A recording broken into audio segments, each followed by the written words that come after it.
Now that we've kind of taken a look at all of the individual parts of rational functions, now if we want to graph a rational function here, we can have a basic little strategy. Now keep in mind that most of the graphing that you'll do for our class will be more of a sketch. It's not meant to be overly detailed, and a lot of times your testing of rational functions will just be from an identification standpoint, and so this will make it a lot more straightforward. So as we look at this example, we've kind of given you a strategy here.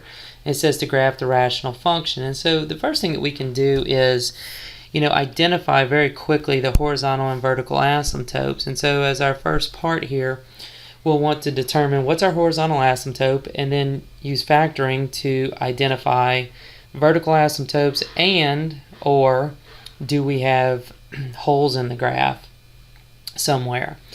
So we can determine whether we have point discontinuity or infinite discontinuity. So after we're able to do that, we can then actually go ahead and graph our horizontal and vertical asymptotes, and this is generally done with some dotted lines to kind of show us our barriers in this graph. Now, the next thing that's easy to do is to go ahead and find our zeros. So if we plug in zeros for our x values and our y values, we can actually come up with any x intercepts or y-intercepts that would be useful. This is going to give us a handful of points on the graph, and as you can see here, that may not be enough detail to give us a good true graph. And so by taking the three parts of this graph, and so you can see that we have the first area, the second area, and the third area, then we can quickly t-chart a point from each area of this graph, and in doing so we can get a little bit more detail to the different parts of our graph and then simply sketch the function the best that we can. So using these strategies, what I'd like you to do is to go ahead and work 3 graphs from sample problem number 4 and do the best that you can in sketching those, and then come back and take a look at the solution.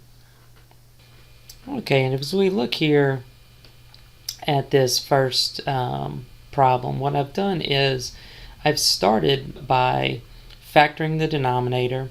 We can clearly see that we have non-removable discontinuity, which is going to create vertical asymptotes. The 2 vertical asymptotes are going to be x equals to 2 and x equals to negative 2. So I've just gone ahead and started by sketching this out. And you can see here I have x equals negative 2 and x equals positive 2 as my vertical asymptotes. Then what I did was I double checked my degree values, and I have a larger degree value in the denominator. This is going to tell me that my horizontal asymptote is the x-axis, y equals to 0. And so now I have my 3 regions of the graph to work with.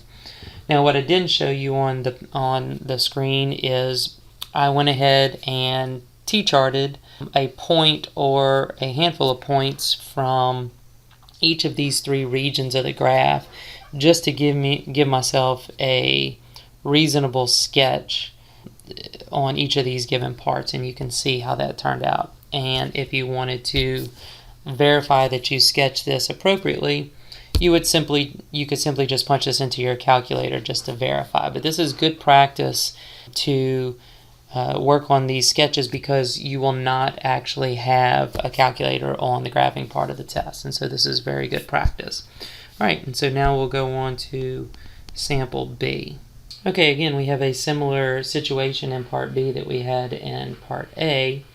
I've factored the denominator again to see that we have non-removable discontinuity.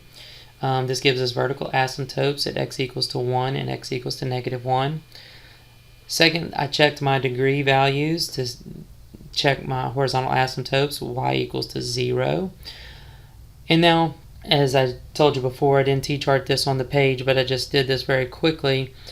From each of the 3 regions of this graph, I've just t-charted a point to give myself a general idea of the of the sketch of the graph. Now if you need to t-chart more points, that's perfectly fine.